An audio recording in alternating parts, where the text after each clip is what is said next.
শিক্ষকেরা এখানে আসছে, তারা বলতেছে যে দাবি যদি রাজপথে না আদায় হয় তারা কিন্তু মাঠ ছাড়বে না। এমপিওভুক্ত প্রায় 6 লক্ষ শিক্ষকদের ভাগ্যের কোনো পরিবর্তন হয়নি।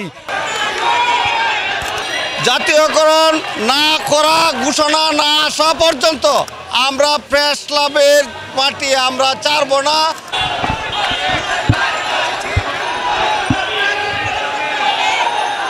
জাতীয়করণ না করা ঘোষণা না আসা পর্যন্ত আমরা প্রেস ক্লাবের মাটি আমরা ছাড়ব না। আমরা জাতীয়করণ নিয়েই আমরা এখান থেকে জায়গা ত্যাগ করব। আমরা কেন বৈষম্যের মাঝে থাকি? এই সরকার বৈষম্য নিরসন করার সরকার। এই সরকারের আমলে যদি আমাদের বৈষম্য নিরসন না হয় আর কোনো দিন আমরা এই বৈষম্যের মাঝে আমরা বেড়াজালের মাঝে আমরা পড়ে থাকবো। এই জন্যই এই সরকার বৈষম্য নিরসনের সরকার।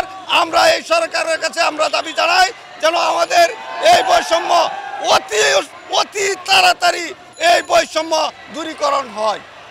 5 সাল থেকে মাত্র 1000 টাকা বাড়ি ভাড়া, 25% উৎসব ভাতা এবং নামমাত্র 500 টাকা মেডিকেল ভাতা পেয়ে থাকি। 2005 সালে তৎকালীন বিএনপি সরকারের সফল শিক্ষা প্রতিমন্ত্রী ডক্টর এহসানুল হক মিলন এই ব্যবস্থাটি আমাদের করেছিলেন, কিন্তু বিগত 20 বছরে আমরা একটি টাকাও পাইনি, একটি টাকাও আমাদেরকে বাড়ানো হয়নি। আমরা 2017 সালে জাতীয় প্রেস ক্লাবে 40 দিন আমরণ অনশন করেছিলাম। সেই সময়ে বিগত সরকার আমাদেরকে ওয়াদা দিয়েছিল যে এমপিওভুক্ত শিক্ষা ব্যবস্থা জাতীয়করণ করবে। পরবর্তীতে আমাদের যে কর্মকর্তারা ছিলেন তাদেরকে উপদেষ্টার কার্যালয়ে ডেকে তারা আমাদের মৌখিক আশ্বাস দিয়ে বিদায় করে দিয়েছেন, কিন্তু প্রজ্ঞাপন দেননি। এবং বর্তমান যে সরকার রয়েছে বৈষম্য বিরোধী বৈষম্যহীন বাংলাদেশ গঠন করার লক্ষ্যে তিনি যে একটি কাজ করে যাচ্ছেন, ইতিমধ্যে আপনারা জানেন যে স্বতন্ত্র ইবতেদায়ী মাদ্রাসা জাতীয়করণ করা হয়েছে এবং আপনারা জানেন ইন্টার্নি চিকিৎসকদের ভাতা 20,000 থেকে বাড়িয়ে 40,000 টাকা করা হয়েছে। বিভিন্ন মন্ত্রণালয়ের আউটসোর্সিং কর্মকর্তাদেরকে ওনারা স্থায়ীকরণ করেছেন, কিন্তু এমপিওভুক্ত প্রায় 6 লক্ষ শিক্ষকদের ভাগ্যের কোনো পরিবর্তন হয়নি।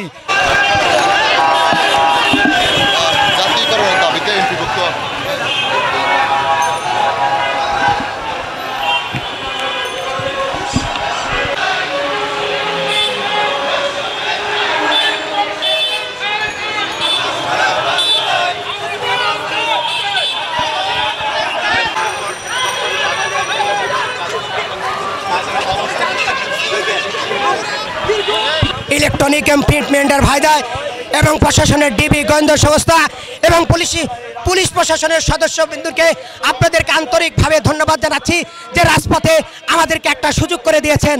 আমি এই প্রেস ক্লাবে গত 29শে সেপ্টেম্বর আপনাদের সম্মুখে দাঁড়িয়ে আমি বদলি আন্দোলন এখানে ছিলাম। আপনারা অত্যন্ত ভালো মনের পরিচয় দিয়েছেন।